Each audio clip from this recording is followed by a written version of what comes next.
देखिए मुझे लगता है कि चंद फॉलोअर्स बढ़ाने के लिए, चंद जो है अपने आप को लोकप्रिय करने के लिए लोग इस प्रकार के अभद्र और आपत्तिजनक टिप्पणी करते हैं। आजकल ये शायद ट्रेंड हो गया है, परंतु यह ट्रेंड कितना विभत्स हो सकता है यह मैं समझ पाई हूँ इस प्रकरण को देख करके, जिसमें इतनी अभद्र बात कही गई उन्होंने स्वयं के माता पिता के लिए। आप देखिए ना, समाज का कितना नैतिक पतन होता जा रहा है। ये जिस प्रक्रिया के बारे में बात करी है कोई अनयूजुअल नहीं है, सब उसी से पैदा होते हैं, आप वो भी उससे ही पैदा हुए हैं। वो जब शादी भी करेंगे आगे तो उनके बच्चे भी उसी तरह से पैदा होंगे। तो उस चीज को जो है क्यों उन्होंने ऐसा जो है बोला। और मैं तो समझती हूँ कि we are not living in a country जहां पर हमारे यहाँ पे संस्कार विहीनता है। हमारे यहाँ संस्कारों का जो है पूजा होती है। हम लोग जो है आज भी जब स्त्री गर्भ धारण करती है तो गर्भ धारण संस्कार है, तो उसको सिर्फ ये नहीं कहा कि ये बच्चा पैदा कर रही है, ये हमारे यहाँ नहीं होता है। और ये पाश्चात्य सभ्यता भी अब हमसे सीख रही है ये बात कि क्या ऐसी चीजें हैं, जैसे ओम का उच्चारण है, योगा है, मेडिटेशन है, उसकी डाइट है, इट अफेक्ट्स द चाइल्ड, और मेडिकल साइंस इसका प्रूफ देती है। तो क्या आप जो है सिर्फ इस चीज के लिए, अपने आप को चमकाने के लिए, अपने माता पिता के लिए इस तरीके की बात कर रहे हैं? I don't think this is appropriate. उन्होंने माफी मांगी, बहुत अच्छा किया।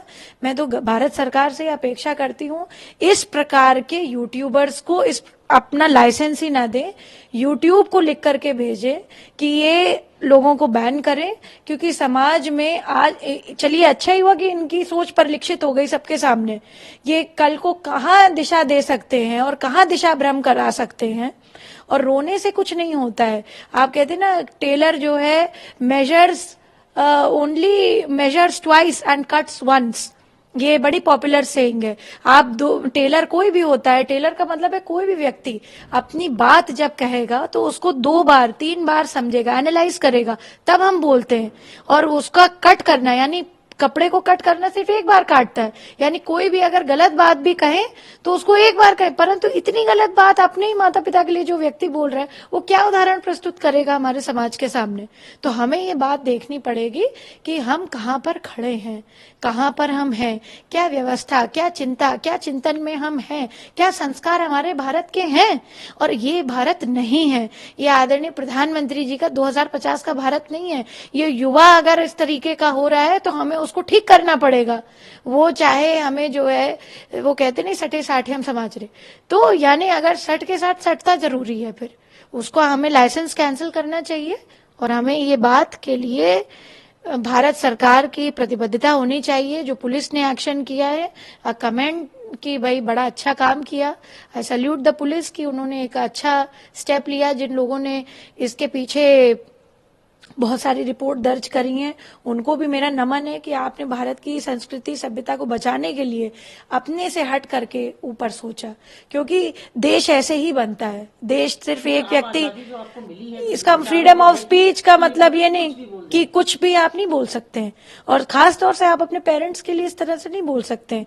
हमारे पेरेंट्स चाहे कुछ भी हों, आज हमारे प्राण है अगर, तो हमारे माता पिता की वजह से हैं।